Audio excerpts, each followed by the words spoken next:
Un caluroso y fraterno saludo le damos a todos los amigos que nos sintonizan por la frecuencia de Radio Espíritu Uruguay. Desde la mayor de las Antillas, Cuba, se engalana con exquisita fragancia nuestro espacio Violetas para Amalia, un programa dedicado a Amalia Domingo Soler, la dama del espiritismo o cronista de los pobres. Estaremos nutriendo nuestra alma con sus memorias y sus obras, fuente de incalculable valor para las diferentes generaciones de espiritistas. Acompáñanos y queda con nosotros Walter Pérez y quien les habla, Blanca Rosa.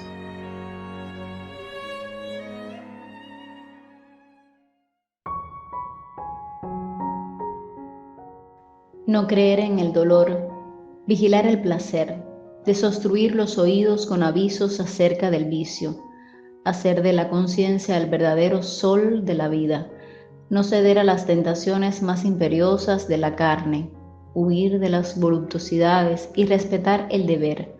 He ahí lo que Amalia proponía a sus lectores, vencer flaquezas y dominarlas. Cada estocada de la activa andaluza tiene rebates peculiares. Todas las veces en que exterioriza sus inquietudes o sus observaciones en el papel, transportados luego para las páginas de su querida La Luz, describía un cuadro de la vida arrebatada a sus lectores. Los seducía haciéndolos penetrar en la médula misma, de los más cruentos como de los más felices problemas humanos. Esta temática no solo aparece en La Luz, una gran cantidad de periódicos y revistas también recibieron en sus páginas esa influencia literaria, como El Criterio y El Espiritista de Madrid, la Gaceta de Cataluña, El Diluvio y la Revista de Estudios Psicológicos, todos de tradición espírita, de Montevideo, Constancia y la Fraternidad Argentina, Análisis del Espiritismo de Italia y El Buen Sentido de Lérida, entre otros. Es preciso consignar la principal virtud de esa mujer histórica, de esa heroína del pensamiento libre, apóstol inolvidable del sublime espiritismo, al dedicarse a la propaganda activa de sus ideas tan revolucionarias, tan reformadoras y progresivas. Corría por un lado el riesgo de contar solo con una minoría exigua de combatientes decididos, del otro de enfrentar las potentes huestes del oscurantismo religioso, del fanatismo católico, de la monarquía entronizada y del poder autocrático triunfante y poderoso aún en España. Y aún, en medio de las luchas políticas, pasiones desatadas, con leyes vigentes prontas a hacer enmudecer a la prensa y sus redactores, encerrándolos en las prisiones bajo la amenaza del destierro y el peligro de muerte en caso de rebeldía. Nada más fácil que caer en una denuncia sobre un periódico liberal, un proceso, un castigo brutalmente ejecutado por las huestes del gobierno, receloso y enemigo acérrimo de toda invocación ideal y de todo intento progresista. En este estado de cosas y enfrentando los peligros, se yergue esta pobre defendiendo a todos los oprimidos y a todos los desheredados, poniéndose en comunicación con numerosos presos de las cárceles y prisiones del Estado, proclamando la libertad de conciencia frente a frente al dogma, desafía las iras clericales y se bate en duelo con un ilustre miembro de la jerarquía de la Iglesia romana, el elocuente y renombrado canónigo don Vicente Manterola, refutando brillantemente, con razones irrefutables, los errores y los absurdos contenidos en la lujosa y voluminosa obra El Satanismo, escrita especialmente para confundir y anodar la doctrina espírita, y la obra prima de Amalia. Así escribían anónimamente plumas más afinadas intelectualmente que la suya, pero ninguna podía superarla en fervor, coraje y amor a sus semejantes. En uno de esos muchos artículos expone el Viacrucis de Milagro. Esta es una pobre cieguita que quedó privada de la visión a los 2 años de edad.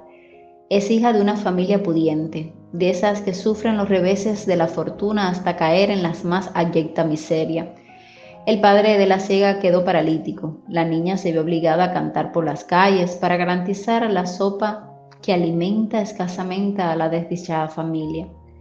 Un día contrae casamiento con un muchacho casi ciego, huérfano de padre y madre, criado en un orfanato. Amalia promete a los jóvenes acompañarlos en la ceremonia que debía unirlos en matrimonio. El acto, por ser gratuito, debe ser realizado antes de las 6 de la mañana. Sale pues de Villa Gracia a las 5:30, en el primer tranvía que va para la ciudad. La noche no había aún retirado sus oscuros mantos. Llovía y el agua se mezclaba con la nieve, haciendo desagradable y peligroso el tránsito por las calles inundadas. Amalia alcanza en esa atmósfera de color grisáceo la iglesia de San Pablo. Olvidada ya de las costumbres de penetrar en los templos, experimenta esta vez, al hacerlo, una desagradable impresión.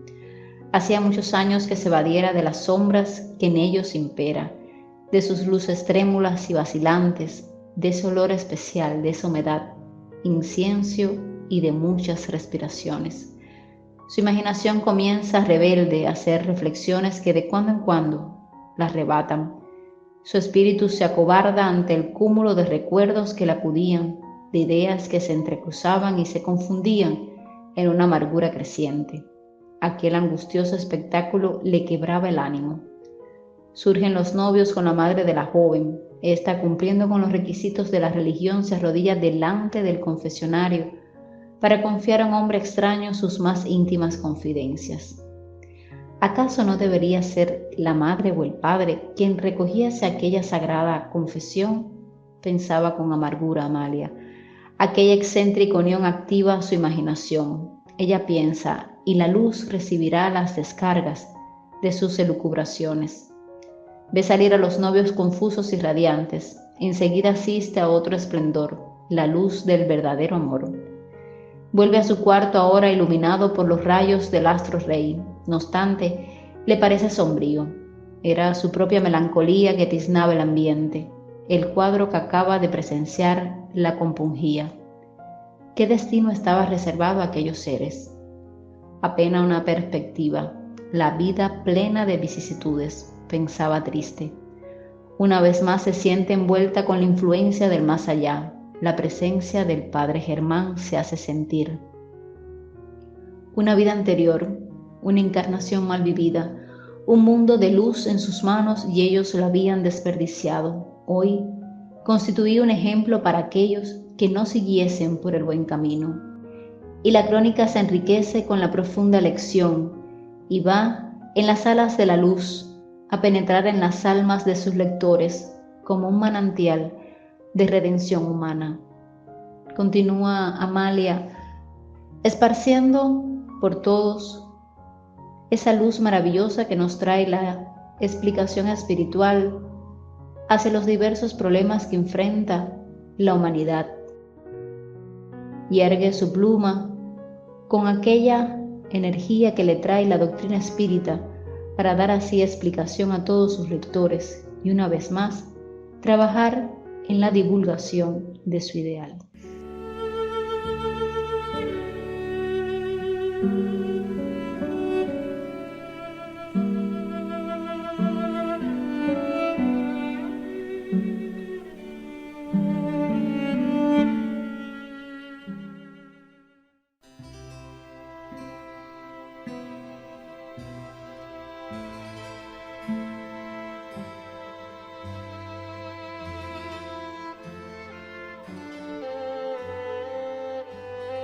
Amables oyentes, les reiteramos nuestro más cordial saludo y nuestro agradecimiento por permanecer fieles en cada una de nuestras emisiones de su programa Violetas para Amalia.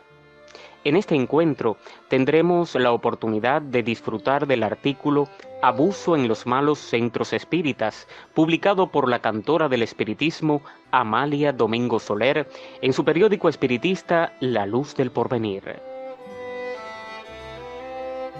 El gran atraso moral e intelectual en que aún se hallan los hombres de la tierra y el poco caso que han hecho de las enseñanzas espíritas contenidas en las obras de Allan Kardec, cuya lectura es tan útil y su estudio tan indispensable que, sin comprenderlas, sin fijarse detenidamente en ellas, sin analizar y comentar sus conceptos, el que hable de espiritismo sin una sólida instrucción adquirida en sus libros fundamentales, tendrá de esta escuela los mismos conocimientos que tendrá un ciego de nacimiento de la diversidad de colores y un sordo de la diferencia de los sonidos, ni más ni menos. Con el transcurso del tiempo vamos conociendo a muchos que se dicen espiritistas, y cuando les preguntamos ¿y cómo conoció usted el espiritismo?, muchos nos contestan en estos parecidos términos: se murió mi padre o mi hijo o mi madre, etc. Me habló un amigo del espiritismo, me dijo que yo mismo podía comunicarme con el ser querido al que lloraba y me enseñó la invocación que debía hacer. Evoqué y escribí, y han dicho los espíritus que tengo que cumplir una gran misión en la tierra, que he de escribir tanto y cuanto. ¿Y qué ha leído usted de obras espiritistas? Poco, muy poco, casi nada. Tengo tanto que hacer. ¿Y por qué no emplea usted en leer el tiempo que se ocupa en escribir? Bueno, como todo mi afán es ver si llego a ser un buen médium, y tras la dichosa y nunca bien ponderada mediumnidad, centenares de seres pierden horas y horas emborronando papel, siendo la mayoría de las veces el juguete de los espíritus burlones que abusan de su ignorancia y su credulidad. Nos dicen que digamos algo sobre las curaciones que se efectúan, o mejor dicho, que se simulan en los malos centros espiritistas. Y a esto decimos nosotros que si bien queremos denunciar el abuso, no queremos herir a ninguna agrupación, porque el escritor no debe singularizarse, debe hablar con todos y con ninguno, debe decir los milagros sin descubrir a los santos. Nosotros diremos únicamente que el lugar donde se abuse del espiritismo no es un buen centro espiritista, y por consiguiente dicha sociedad debe disolverse, aunque la formen personas que parezcan muy autorizadas y esté protegida por los espíritus de nombres muy retumbantes. Queremos dar por supuesto que en los malos centros espiritistas dominan en muchos de ellos más la ignorancia que la mala fe. Esta última crea los medium interesados, las comunicaciones dudosas y todos los abusos anexos a la farsa, a la explotación de una idea, a la ignorancia que produce innumerables obsesiones que dan tan fatales resultados. Los mediums que se obsesan se desconocen al vuelo. Kardec explica en el libro de los medium cómo se conoce la obsesión por los caracteres siguientes: persistencia de un espíritu en comunicarse contra la voluntad del medium, por la escritura, el oído, la tiptología, etc., oponiéndose a que otros espíritus puedan hacerlo. Ilusión que, no obstante, la inteligencia del medium le impide reconocer la falsedad y el ridículo de las comunicaciones que recibe. Creencia en la infalibilidad y en la identidad absoluta de los espíritus que se comunican y que bajo nombres respetables y venerados dicen cosas falsas o absurdas. Confianza del médium en los elogios que hacen de él los espíritus que se comunican. Propensión a separarse de las personas que puedan darles avisos útiles. Tomar a mal la crítica con respecto a las comunicaciones que reciben. Necesidad incesante e importuna de escribir. Sujeción física, dominando la voluntad de cualquiera y forzándole a obrar o a hablar a pesar suyo.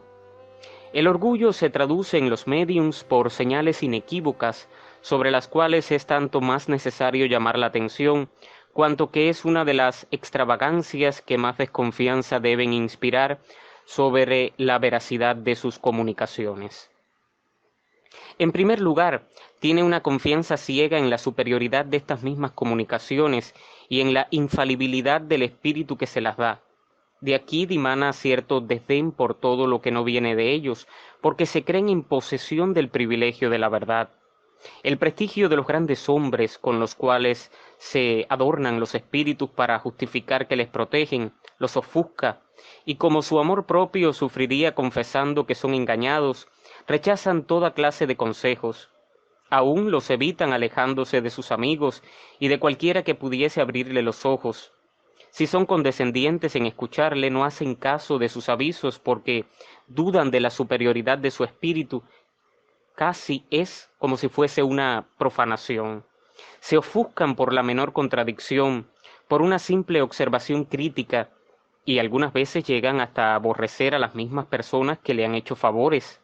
Merced a este aislamiento provocado por los espíritus que no quieren tener contradictores, estos están satisfechos con entretenerle en sus ilusiones. De ese modo les hacen aceptar a su gusto los más grandes absurdos por cosas sublimes. Así pues, confianza absoluta en la superioridad de lo que obtienen, desprecio de aquello que no viene de ellos, importancia irreflexiva dada a los grandes nombres, no admitir consejos, tomar a mal toda crítica, alejamiento de los que pueden darles avisos desinteresados, creencia en su habilidad a pesar de su falta de experiencia. Tales son los caracteres de los médiums orgullosos.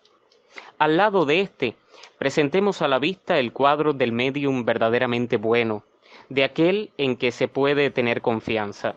Supongámosle, en primer lugar, una facilidad de ejecución bastante grande que permite a los espíritus comunicarse libremente y sin inconvenientes por ninguna dificultad material. Obtenido esto, lo que más importa es tener en cuenta la naturaleza de los espíritus que habitualmente le asisten. Y para esto no es el nombre al que se debe atender, sino al lenguaje. Jamás debe perder de vista que las simpatías que se conciliará entre los espíritus buenos están en razón de lo que hará para alejar a los malos. Persuadido de que su facultad es un don que le ha sido concedido para el bien, no abuse de él ni se atribuya por ello ningún mérito. Acepta las comunicaciones buenas que se le dan como una gracia de la que es menester que se esfuerce en hacerse digno por su bondad, por su benevolencia y por su modestia. El primero se enorgullece por las relaciones con los espíritus superiores. El segundo se humilla porque nunca se cree merecedor de este favor. Es muy cierto lo que dice Kardec. La pintura que hace de los médiums obsesados no puede ser más exacta, y la de los médiums orgullosos es inmejorable. Por esto nosotros, cuando nos dicen, escriba usted sobre las obsesiones y sobre los abusos de las curaciones simuladas, decimos, estúdiese las obras de Kardec, que en ellas se encuentran contestaciones razonadas para todas las preguntas y aclaraciones para todas las dudas. Y aunque se ha escrito mucho y muy bueno sobre el espiritismo, pero ninguno de los libros publicados es tan útil para el estudio del espiritismo como lo son las obras de Kardec, porque éste no se olvida de los más leves detalles y en su minuciosidad, en su especialísimo cuidado de fijar toda su atención en las más insignificantes pequeñeces, en esto consiste principalmente el indispensable mérito de estas obras. Los demás libros espiritistas están escritos para los sabios exclusivamente, y los de Kardec sirven para los ignorantes y para los instruidos. Los primeros son los que realmente necesitan los rudimentos de la enseñanza. ¿Qué es el ignorante? Un niño. ¿Y a los niños qué lectura se les ofrece? Narraciones sencillas y sobre todo claras, sin los silogismos ni figuras hiperbólicas, y los escritos de Kardec reúnen la sencillez del estilo y la inflexible lógica de la verdad. Nunca nos cansaremos de decir lo mismo. Los buenos médium escasean. Por eso en los grupos y centros espiritistas debe dedicarse con preferencia a la lectura y al estudio. Que la lectura les aburre a muchos, nos objetan algunos directores, pues los que se aburren, que se vayan. Si los espiritistas no tenemos empeño en adquirir prosélitos, si el espiritismo no ha de valer por la cantidad de los espiritistas, sino por la calidad de los mismos, dice un espíritu, y dice muy bien, nunca os instaré bastante a que hagáis un centro formal a vuestras reuniones, que en otra parte se hagan demostraciones físicas, que allá se vea, que allá se oiga, que entre vosotros se comprenda y se ame. Este es el kit de la dificultad. Espiritistas, amaos, he aquí la primera enseñanza, instruíos, he aquí la segunda. Esto es lo que debe hacerse en los centros. Procurad ante todo reunir elementos afines y caminar despacio. No por mucho madrugar amanece más temprano. y modérese ese afán desmedido que hay en algunas agrupaciones de curar por medio del consejo de los espíritus, que, como dice muy bien Kardec, la salud es una condición necesaria para el trabajo que debe realizarse en la tierra. Por eso los espíritus se ocupan de la salud con tanto gusto, pero como entre ellos hay ignorantes y sabios, tanto para esto como para los demás, no conviene dirigirse al primero que se presente. Cierto que hay médiums curanderos, que ciertas personas poseen el don de curar con el simple tacto, con la mirada y aún con un ademán sin el socorro de ningún medicamento. Pero estos grandes médiums escasean, y por lo mismo que la salud es un tesoro inapreciable, debemos tener un especial cuidado en conservarla y no exponernos a ser víctimas de la ignorancia de los de allá y de los de acá. Nos es muy enojoso tratar del asunto de los malos centros espiritistas, porque nosotros quisiéramos que cada agrupación fuera un núcleo de unos cuantos hombres dignos, estudiosos y pensadores, que se distinguieran por su caridad, por su resignación, por su templanza, por su sobriedad. Y si bien algún que otro grupo reúne casi todas las condiciones apetecibles, los malos centros, con sus abusos y con sus extravagancias, eclipsan a los buenos y pagan justos por pecadores. Un hermano nuestro, verdadero espírita, cuando escribimos que hay espiritistas que ridiculizan el espiritismo, él sufre y quisiera que enmudeciéramos porque le duele en el fondo de su alma que en el campo espírita se extienda la cizaña de la farsa y de la explotación. Pero nosotros, amantísimos de la verdad, deseando vivamente que el espiritismo sea estudiado por todas las clases de la sociedad, decimos alto y muy alto que no son espiritistas racionalistas los que acuden a esos centros donde unos cuantos médium obsesados ridiculizan a los más grandes y a lo más sublime, la comunicación ultraterrena que de trascendentales resultados se obtiene. No son tampoco espiritistas los que acuden a un centro para hacerle la guerra a esta o aquella agrupación o a la misma que frecuentan. Ayer nos decía un gran pensador: deténgase usted, Amalia, el espiritismo es hoy como un niño que comienza a hablar y como tal se cae y se levanta y comete ligerezas y llega a lo sublime y desciende hasta el ridículo, pero cuando llegue a su mayor edad, entonces todo irá bien, el sol puede más que las nubes. Es muy cierto lo que dice nuestro amigo, pero también es verdad que los árboles que se tuercen desde pequeñitos comienzan a enderezar, y por esto debemos deslindar los campos y decir lo que es el espiritismo racionalista, lo que es el estudio formal de la escuela filosófica, comparado con el charlatanismo, con las obsesiones, con el ridículo fanatismo de algunos espíritas ignorantes que tanto daño ocasionan a la doctrina espírita. El inolvidable Palet consagró las mejores horas de su vida a la observación de los falsos médium, diciendo en sus penosas declaraciones: todo por la verdad. Y nosotros, queriendo seguir sus huellas, diremos siempre: el espiritismo es la vida, y los abusos que en su nombre se cometan deben denunciarse, deben decirse dónde está la luz y dónde está la sombra, y si los que están en tinieblas nos miran de reojo, nada nos importa, que habremos cumplido con nuestro deber, con hechos y con palabras demostramos que queremos ir hacia Dios por la caridad y la ciencia. Verdad no hay más que una, así pues que nada nos amedrente para decir con noble entusiasmo todo, todo por la verdad. Gracias, mis amigos, por la sintonía. Nos vemos en una próxima emisión de Violetas para Amalia.